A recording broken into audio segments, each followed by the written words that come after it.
In this video, we're going to look at the null and alternative hypotheses for a one-sample proportion hypothesis test. Whew. Okay, as you can see with what's written on my paper, it says, according to Johns Hopkins, approximately 18% of people ages 18 to 54 have an anxiety disorder in a given year. So a researcher thinks that this percent has changed, right? Because of the pandemic, a lot more anxiety happening. So they have a random sample of 500 18 to 54-year-olds, and 128 had an anxiety disorder in the last year. So in the hypothesis test process, the first step is to figure out what the null and the alternative hypotheses are. Okay, so our first step here is that the null has the symbol H sub 0 or H sub O. Some students call it the HO.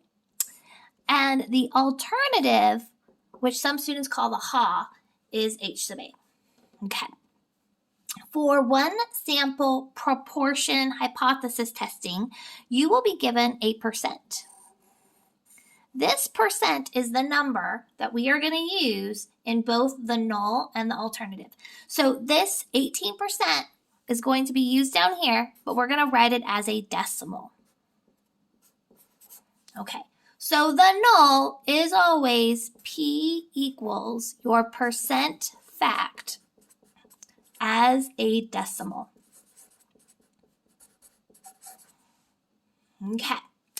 Your HA will be the same percent, so this has to be the exact same number, but we have a choice to make. We're either going to use the greater than symbol, the less than symbol, or the does not equal to symbol. So we're going to choose one of those. Okay. The greater than symbol is the one that we use if we think that the percent has gone up. So if we think the percent has gone up. The less than symbol is the symbol we use if we think the percent has gone down.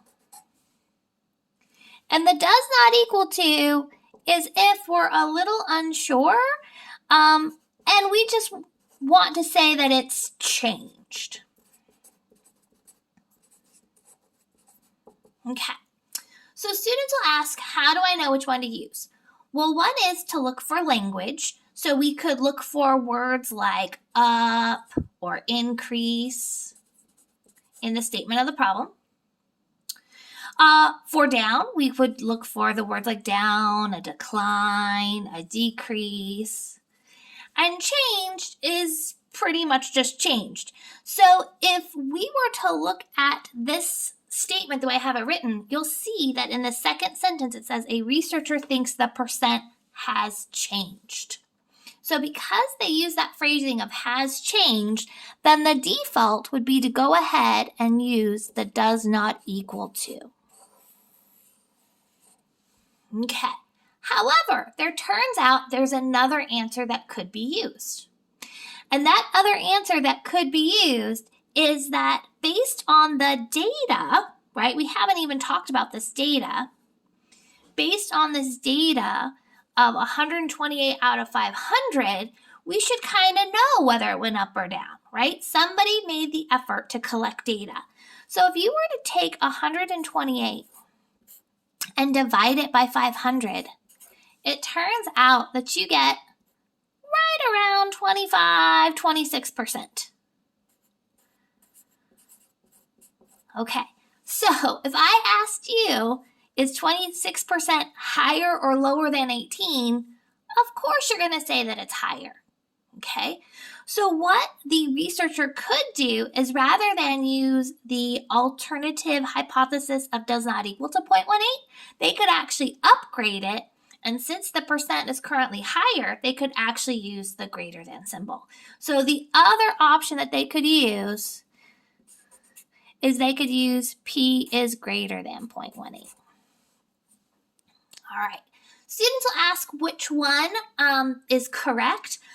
They're both correct. So the only one that would be incorrect is less than, because our data is not showing that it went down. So that would be the only bad choice here.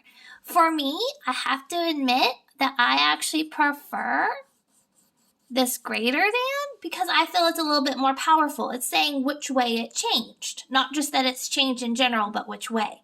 However, they actually end up showing the same thing. Okay. So I hope this example was helpful. I'm going to make one more video so that you can see a different version of finding the null and alternative hypotheses.